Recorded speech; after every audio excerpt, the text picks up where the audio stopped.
चलिए खबरों में आगे बढ़ते हैं। इंदौर के ट्रैवल कारोबारी राजा रघुवंशी की मौत और उनकी पत्नी सोनम रघुवंशी के गायब होने की मिस्ट्री लगातार उलझती जा रही है। इस कपल का हनीमून इंदौर से लेकर शिलांग तक कई सवालों को जन्म देगा। एक तरफ परिवार है जिसे सोनम के वापस लौटने की उम्मीद है, तो दूसरी तरफ सोनम का अब तक कोई सुराग नहीं। सवाल ऐसे जो कई सारे लोगों के मन में शंकाएं पैदा कर रहे हैं। इस जोड़े के साथ जो कुछ हुआ वो क्या एक साजिश है या फिर हादसा? अगर साजिश है तो साजिश का सूत्रधार कौन है? क्योंकि हादसा होता तो पति की मौत के बाद सोनम कहीं गायब नहीं होती।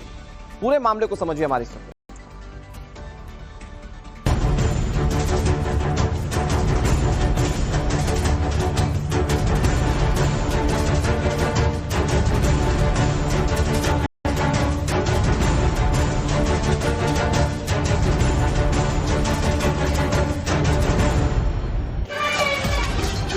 गली में सन्नाटा है, लेकिन क्रिकेट खेलते बच्चों का शोर इस सन्नाटे को चीर रहा है। ये इंदौर की वही गली है जहां शिलांग हनीमून पर गई सोनम के लौटने का इंतजार उसका परिवार कर रहा था।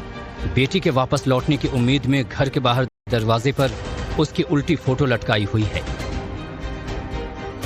सोनम के पिता के मुताबिक ज्योतिष के कहने पर उन्होंने घर के दरवाजे पर ये उल्टी फोटो लटकाई है। वो बेटे को खो चुके हैं, लेकिन उन्हें भरोसा है कि बेटी का बचना कोई चमत्कार ही होगा। हालांकि वो मानते हैं कि शादी के 1.5 महीने के बाद तक घर छोड़ने का मुहूर्त नहीं था। 5 जून को उनके घर से बाहर जाने का मुहूर्त था, लेकिन राजा और सोनम ने बिना किसी की जानकारी के घूमने जाने का प्लान बना लिया। 11 मई को ट्रैवल कारोबारी राजा रघुवंशी के साथ सोनम की शादी हुई थी। 20 मई को दोनों हनीमून के लिए इंदौर से मेघालय को रवाना हो गए। करीब 12 से 13 दिन बाद यानी 2 नव भारत रिपोर्टर के बार बार पूछने के बाद परिवार को चिंता हुई तो परिवार के लोग 24 मई को प्राइवेट जेट हायर करके शिलांग खुद पहुंच गए। परिवार ने पुलिस में शिकायत की और 11 दिन बाद आखिरकार पहुंच गए। परिवार ने पुलिस में शिकायत की और 11 दिन बाद आखिरकार ड्रोन से जब ढूंढा जा रहा था तो पुलिस को डेड बॉडी राजा की बॉडी तो पुलिस ने बरामद कर दी। लेकिन सवाल सोनम रघुवंशी को लेकर है, जो अभी तक लापता है। इसकी तलाश में पुलिस की कुल 6 टीमें अभी भी जुटी हुई हैं।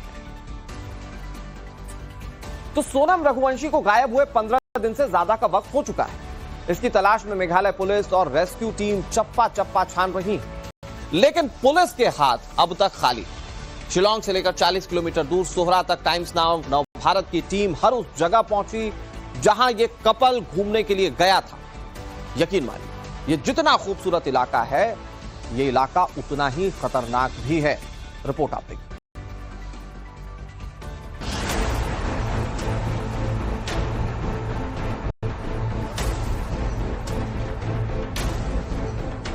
क्या झरना देखने गया? ऊपर क्या देखने गया? ऊपर क्या देखने गया? ऊपर क्या देखने गया? नीचे देखने गया था ना झरना। तो झरना नीचे से दिख जाता। नीचे इतना दूर था। हाँ, वो इसके झरना देखने के लिए तो वहां से गया। वो तो अपन को वहां से लगता है, तो ऊपर चढ़ के न नीचे उतर के देख लगा। नहीं, अच्छी जगह थी। जगह थी। वीडियो बना के ला भी रहा हो तुम? वीडियो बना रखे ला रहा हो कि नहीं? डल तो ही नहीं रहा, तेरे वीडियो तो डल नहीं रहे। क्या देख रहा था? क्या देख के आ रहा था? 23 मई की वो आखिरी कॉल थी जिसमें राजा रघुवंशी ने अपनी मां से बात की थी। 23 मई तक राजा और सोनम अपने घर वालों को पल पल का हाल बता रहे थे, लेकिन इस कॉल के बाद परिवार राजा और सोनम से कांटेक्ट डिस्कनेक्ट हो गया। इसके बाद परिवार को दोनों की कोई खबर नहीं मिली। इस कॉल के 11 दिन बाद जो खबर सामने आई वो परिवार को हिला देने वाली थी। बेटे राजा की हत्या हो चुकी थी और पत्नी सोनम गायब थी। 2 जून को ड्रोन की मदद से राजा का शव वेई सौ डोंग झरने के पास गहरी खाई में मिला, लेकिन सोनम का अब भी कोई पता नहीं है। वो कहाँ है? पुलिस और रेस्क्यू टीम सोनम की तलाश में जुटे हैं। ये वेशेडोंग जो फॉल है उसी के पास में जो पार्किंग लॉट एरिया है, उसी के पास से राजा रघुवंशी का जो डेड बॉडी है वो रिकवर हुआ था। तो उसी के आसपास के नीचे वाले हिस्से पे अभी जो सर्च ऑपरेशन है वो चलाया जाएगा। नव भारत भारत की टीम वही सौडोंग झरने के उस इलाके में पहुंची जहां राजा का शव मिला था। एनडीआरएफ और एसडीआरएफ के साथ पुलिस की टीम इस इलाके में सोनम या फिर उसके किसी सामान की तलाश में थी ताकि इस मिस्ट्री से जुड़ा कोई सुराग मिल जाए।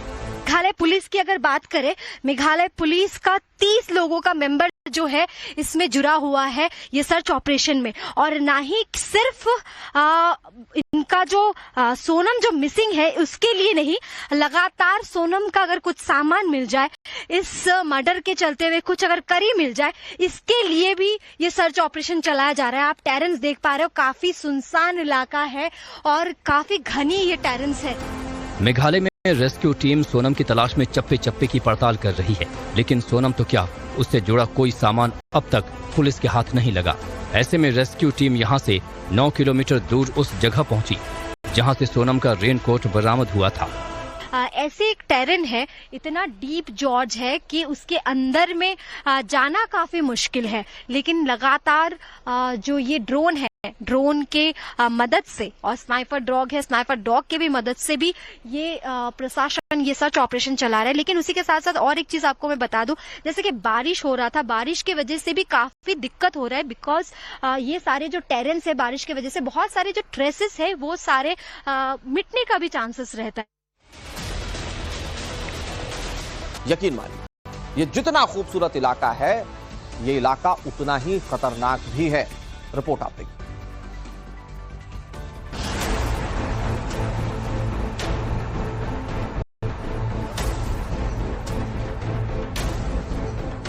क्या झरना देखने गया? ऊपर क्या देखने गया? दोनों भाई ऊपर क्या देखने गया? ऊपर क्या देखने गया? नीचे देखूंगा तो ना झरना। तो झरना नीचे से भी दिख जाता है? नीचे इतना दूर था। हाँ, वो इसके झरना देखने के लिए तो वहां से गया, वो तो अपन को वहां से लगता है तो ऊपर चढ़ के नीचे उतर के देखते लगा। नहीं, अच्छी जगह थी। जगह थी। वीडियो बना के ला भी रहा हूँ वीडियो बना के ला रहा हूँ कि नहीं? डल तो ही नहीं रहा तेरे, वीडियो तो डल नहीं रहा। क्या देख रहा था? क्या देख के आ रहा था? 23 मई की वो आखिरी कॉल थी जिसमें राजा रघुवंशी ने अपनी मां से बात की थी। 23 मई तक राजा और सोनम अपने घर वालों को पल पल का हाल बता रहे थे, लेकिन इस कॉल के बाद परिवार राजा और सोनम से कांटेक्ट डिस्कनेक्ट हो गया। इसके बाद परिवार को दोनों की कोई खबर नहीं मिली। इस कॉल के 11 दिन बाद जो खबर सामने आई वो परिवार को हिला देने वाली थी। बेटे राजा की हत्या हो चुकी थी और पत्नी सोनम गायब थी। 2 जून को ड्रोन की मदद से राजा का शव वही सौडोंग झरने के पास गहरी खाई में मिला, लेकिन सोनम का अब भी कोई पता नहीं है वो कहाँ है। पुलिस और रेस्क्यू टीम सोनम की तलाश में जुटे हैं। ये वेशेडोंग जो फॉल है उसी के पास में जो पार्किंग लॉट एरिया है, उसी के पास से राजा रघुवंशी का जो डेड बॉडी है वो रिकवर हुआ था। तो उसी के आसपास के नीचे वाले हिस्से पे अभी जो सर्च ऑपरेशन है वो चलाया जाएगा। नव भारत की टीम वही सौडोंग झरने के उस इलाके में पहुंची जहां राजा का शव मिला था। एनडीआरएफ और एसडीआरएफ के साथ पुलिस की टीम इस इलाके में सोनम या फिर उसके किसी सामान की तलाश में थी ताकि इस मिस्ट्री से जुड़ा कोई सुराग मिल जाए। मेघालय पुलिस की अगर बात करें, मेघालय पुलिस का 30 लोगों का मेंबर जो है इसमें जुड़ा हुआ है ये सर्च ऑपरेशन में। और ना ही सिर्फ इनका जो सोनम जो मिसिंग है उसके लिए नहीं, लगातार सोनम का अगर कुछ सामान मिल जाए, इस मर्डर के चलते हुए कुछ अगर करी मिल जाए, इसके लिए भी ये सर्च ऑपरेशन चलाया जा रहा है। आप टेरेंस देख पा रहे हो, काफी सुनसान इलाका है और काफी घनी ये टेरेंस है। मेघालय में रेस्क्यू टीम सोनम की तलाश में चप्पे चप्पे की पड़ताल कर रही है, लेकिन सोनम तो क्या, उससे जुड़ा कोई सामान अब तक पुलिस के हाथ नहीं लगा। ऐसे में रेस्क्यू टीम यहां से 9 किलोमीटर दूर उस जगह पहुंची जहां से सोनम का रेनकोट बरामद हुआ था। ऐसे एक टेरेन है, इतना डीप जॉर्ज है कि उसके अंदर में जाना काफी मुश्किल है, लेकिन लगातार जो ये ड्रोन है, ड्रोन के मदद से और स्नाइपर डॉग है, स्नाइपर डॉग के भी मदद से भी ये प्रशासन ये सर्च ऑपरेशन चला रहा है। लेकिन उसी के साथ साथ और एक चीज आपको मैं बता दूं, जैसे कि बारिश हो रहा था, बारिश की वजह से भी काफी दिक्कत हो रहा है, बिकॉज ये सारे जो टेरेंस है, बारिश की वजह से बहुत सारे जो ट्रेसेस है वो सारे मिटने का भी चांसेस रहता है।